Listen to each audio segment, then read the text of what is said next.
السلام علیکم ورحمت الله وبرکاته ومغفرته. په مکة المکرمه کې څه زمانه مخکې یو دوه پښتنو جنگ سره کړی وو. بالاخره دا یو شهید سو. د هغه پلار توران نومیږي. بیا موږ فاتحې ته ورلو، زه چې حج ته تللی وم. خو هلته مې څه خبرې ورته وکولې، مال په عظیم امتحان او په ابتلا کې واقع الله دې در باندې اسانه کړي. خو بیا زه رالمه، تر اوسه پورې مې دغه په ذهن کې و چې توران ته به یو توصیه او نصیحت کوم د الله دپاره. تورانه نه زما د قوم یې، نه زما د ولایت یې، نه مې مخکې لیدلی یو وار مې لیدلی، نه به دې بیا ووینم. هغه قاتل خو پېژنم، لا نه لیدلی مې لا نه دی. د الله جل جلاله په خاطر دا خبرې درته کوم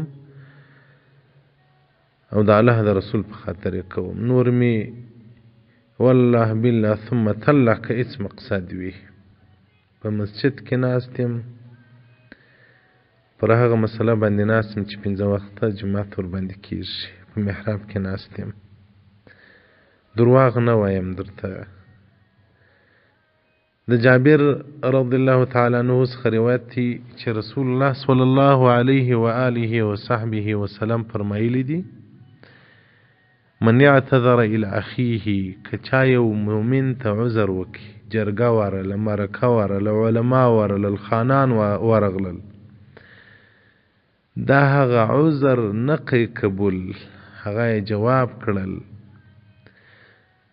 رسول الله صلی الله علیه وسلم وایي دغه انسان چې مرکه یې جواب کړل، خلک یې له خپلې دروازې څخه وشړل. رسول الله صلی الله علیه وسلم وایي د ده دونه ګناه ده لکه صاحب مکس. صاحب مکس هغه څوک دی چې د خلکو څخه په ظلم او په جبر پیسې اخلي، تجارانو څخه. هغه به بې حساب او بې کتاب به دوزخ ته ځي. د ده د جنت بوی لا والله که سره ومشتی. نو دغه څوک چې جرګه نه قبلوي، د دې ګناه دومره ده لکه هغه صاحب مکس. او دغه رنګه بل روایت دی د بیبي عایشې صدیقې رضی الله عنها څخه چې رسول الله صلی الله علیه و آله و صحبه وسلم فرمایلی دي: من اعتذر الى اخیه المسلم، که چا مسلمان ورور ته عذر وروړي، جرګه ورله، دا هغه عذر نه کوي قبول. رسول الله صلی الله علیه وسلم زما له حوض کوثر څخه به ملائکه وشړي. وایي ځه ته خو هغه څوک وي چې د رسول الله صلی الله علیه وسلم د امت عذر دې نه قبلاوه. تورانه په هغه ورځ مې هم درته ویل، مال په عظیم امتحان کې واقع سوې. تورانه مرکې درځي، علما درځي، سیدان درځي، د قومو مشران درځي. دغه که دې جواب کړل، د الله د عظیم رحمت څخه به جواب سي، د حوض کوثر څخه به جواب سي. هر هغه څوک چې د حوض کوثر څخه جواب کړول سو، هغه بیا جنت ته نسي تللی، هغه بیا صاحب د نار د دوزخ جوړیږي. محترم استازوی په دغه نفر نه راګرځي. دغه نفر نوم یې والله که زده وي. دغه قاتل چې استازوی یې وژلی دی، قصدن یې دا کار نه دی کړی. که قصدن کاوه ولې مخکې نه کاوه؟ د دې ستا سره بدي نه وه، ستا سره مشکل نه و. چې زه معلومات لرم تاسو ښه خندا او مجلس سره درلودې. دا چې پیښه راغله، استازوی هم لاس اچولی دي، هغه هم اچولی دي. دا چې د الله جل جلاله قضا وه، هغه یې رسوا کوه. هغه قاتل جوړ سو، استازوی مقتول جوړ سو. که اوس ستا زوی دی وژلی وی، بیا به موږ هغو خلکو ته دغه زارۍ کولې، دغه نصیحت به مو کوه. د الله څخه وبېرېږه تورانه. د دغه قاتل په وژلو باندې ستا زوی نه راژوندی کېږي. که راژوندی کېدلی، ما به هلته درته ویلي و چې توران ته خپل انتقام واخه، خپل غچ واخه، دغه سړی حلال که، قصاص یې که، ستا زوی په راژوندی کېږي.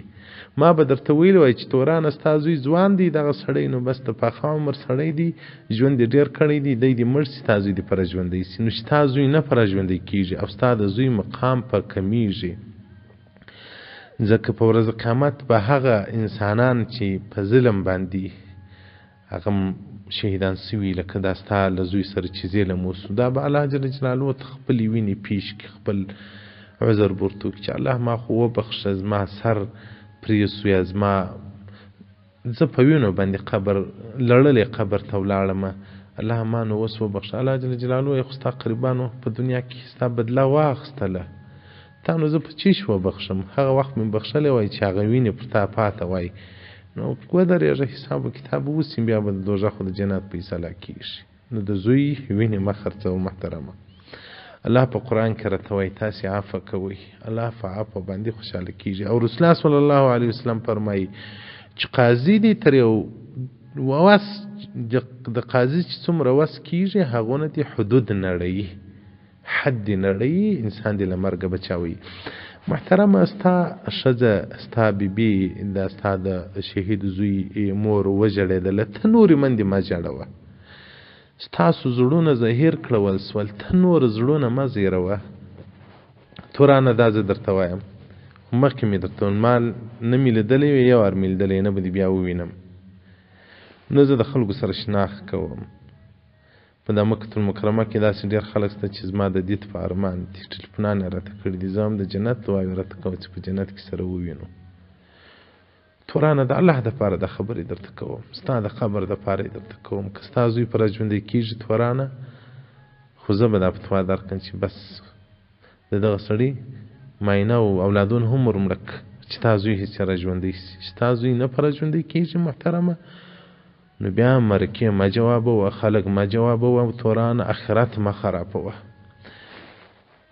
تورانه پښتانه ته نه پېژنې زه یې ښه پېژنم تربرونه ته نه پېژنې زه یې ښه پېژنم ډېر قریبان به دا مشوره درکوي چې ها تر څو به ته دغه سړی بخښې ستا زوی یې وژلی دی خپل وار یې واخه دا ټول شیطانان دي تورانه تا ته چې هغه څوک داسې خبرې وکړي چې ستا د آخرت په ګټه وي ستا د ژوند په ګټه وي ستا دپاره نجات وي هغه به ظاهرا پر تا بدې ولګېږي خو لیکن هغه ستا حقیقي دوستان دي چې تا ته حق ښیي او تا حق ته تسلیموي هغه د حقیقي دوستان دي دغه غوړمالان دغه شیطانان چې درته وایي وای تورانه وژنې بې موږ در سره ملګري یو ګوره زموږ په قوم کې دا عادت و قانون دی چې مړی چا پر ځان نه دی پرېښی خامخا به وژني دا خبرې به درته کوي چې زموږ په قوم کې چې چا مړی کړی دی هغه به لازم وژل کېږي ګوره دا ټول شیطاني خبرې دي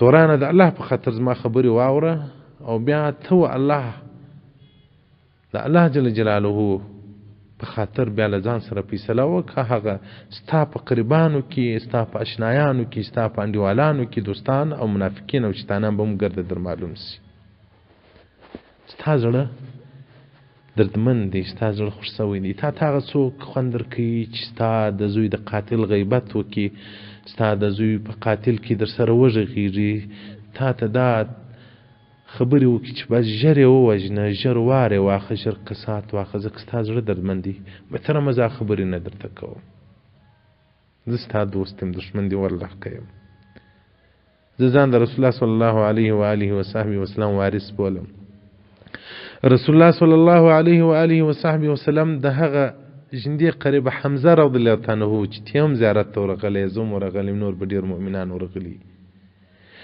حمزه رضی الله عنه داسې شهید کړول سو قصدن شهید کړول سو ستا زوی خو ګوره قصدن نه دی ولی جنګ دی سهون پیښه سوه دغه قاتل که دا فکر وای چې ستا زوی به د ده له لاسه مري هېڅ کله د دا کار نه کوه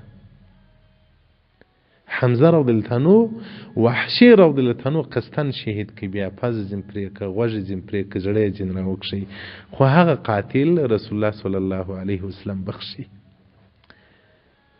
تورانه زموږ ستاسو ګناهونه ډیر دي موږ به الله په عفو بخښي چې موږ د الله مخلوق ته عفو وکړو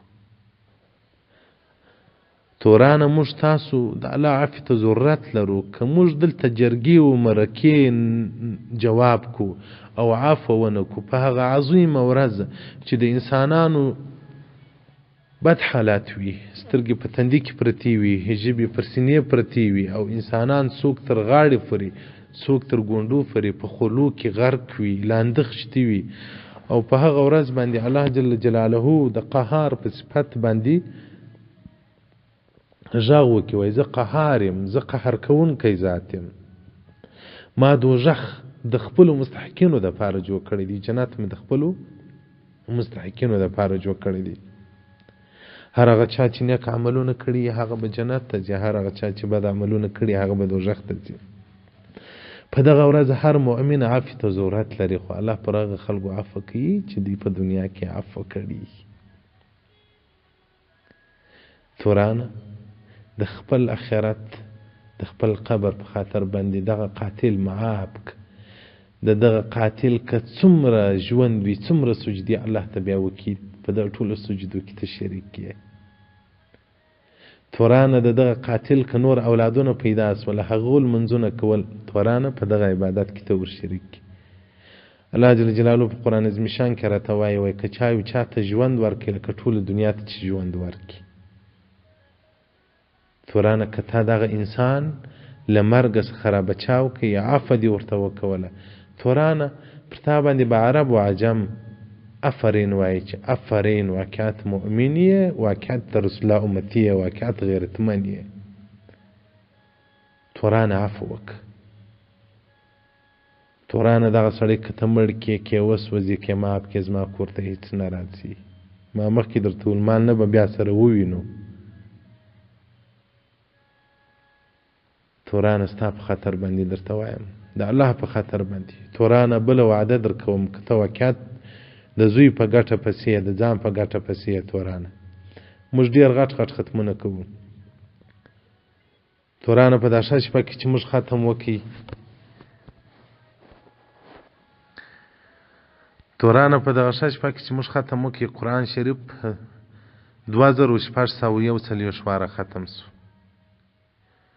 درود شریف 400 لکه واره او 2 لکه واره او 28,058 واره او کلمه طیبه 3 کروڑه یعنی 300 لکه واره او 60 لکه واره او 4,503 او کلولا شریفه یکن دهن سدن هزار 10,000 لکن 10 لکن 3 لکه واره او 95,000 واره او 8 واره کلولا شریفه ویل سو. داسې نور اذکار بیخي ډېر دي چې زه اوس تاته وایم. دا موږ د 12مې ختم دی او تورانه د تیرې هفتې ختم چې موږ کړی دی په واتساپ کې، د تیرې هفتې ختم چې موږ کړی دی هغه څومره ختم موږ کړی دی، د هغه ختم رزلټ په پلاس درکم.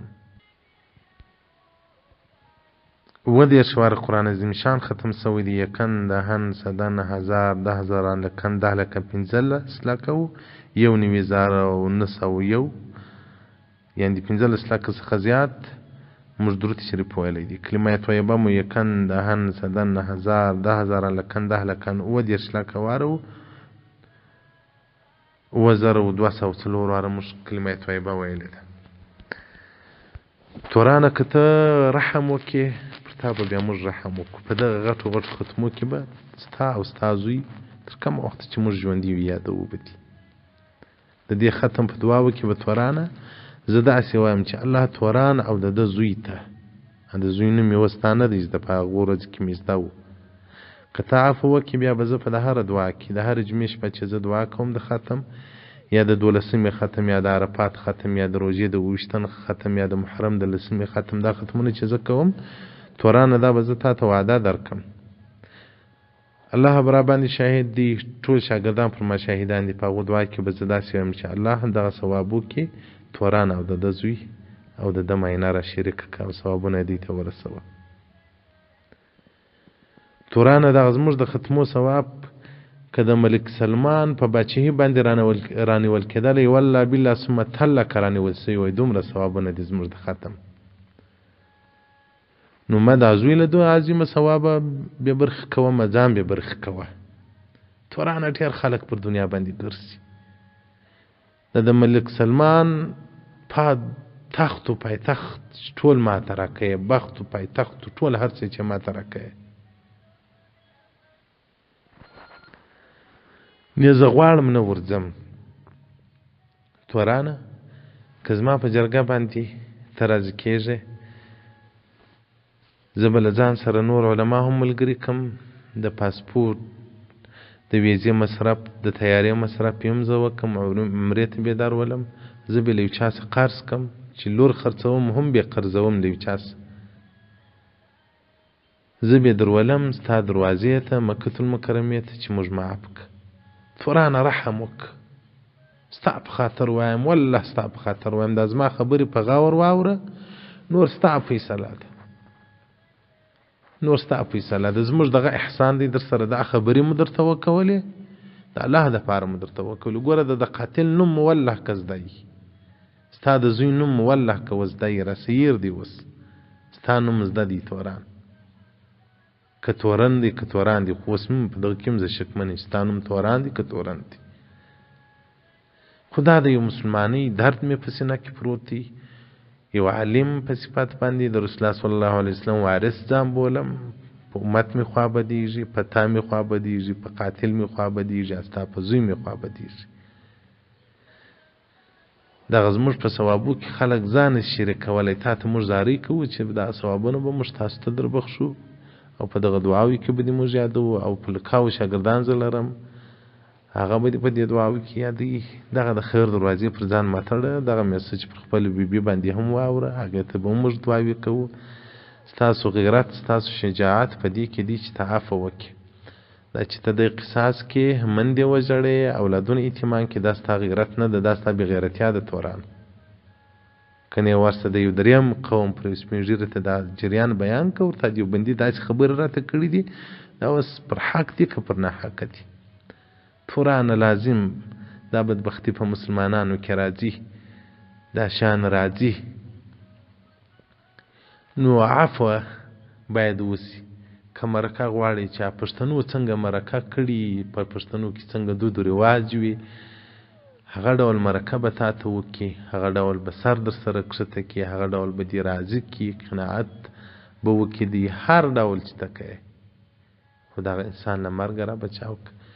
توران آخرت ما خرابو، توران قبر ما خرابو، توران د رسول الله صلی الله علیه وسلم د حوض کوثر څخه ځان ما محرومه کوه. دا د عربو شیخان به مرکه درته وکړي چې وایي تورانه ته معاف که ته بې نه معافه یې. نو ته قصداً په لوی لاس د رسول الله صلی الله علیه وسلم د حوض کوثر څخه ځان محرومه کوې.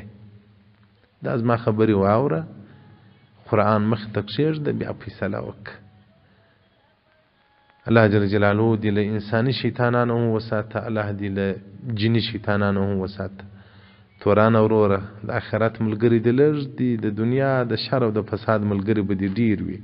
دا چې به دې ډېر خریبان وي چې په عمر بې رابطه نه یې در سره کړې، خو لیکن اوس به درته وایي پر شا به لاس در تېروي، وایي تر څو چې معافي ونه کړې زموږ وینه په چا پسې نه ده پاته سوې، خامخا به انتقام غچ اخو. دا د ګمراهۍ خبرې به درته کوي. الله دې پر تاسو هم رحم وکړي، الله دې پر ټولو امت مسلمه رحم وکړي، الله دې ستاسو د دې قاتلینو په مابینځ کې د رحمت او د رحم اوبه تېرې کړي، چې زړونه مو نرم سي. ویې بخښه تورانه، ویې بخښه، د الله په خاطر یې وبخښه. الله دې اجر عظیم درکړي، که دې وبخښئ او که دې نه وبخښئ، له ما نیولې بېرته تر ما. که علما دي که سپین ږیري دي، ټول به در څخه ابادي، زړونه مه ازاروه. بس الله ته وسپاره، ما د زوی وینې خرڅوه او ما د زوی مقام کوچنی کوه. دا که ته دی قصاص کې د زوی مقام دې له لاسه ورکړې. والسلام علیکم ورحمة الله وبرکاته.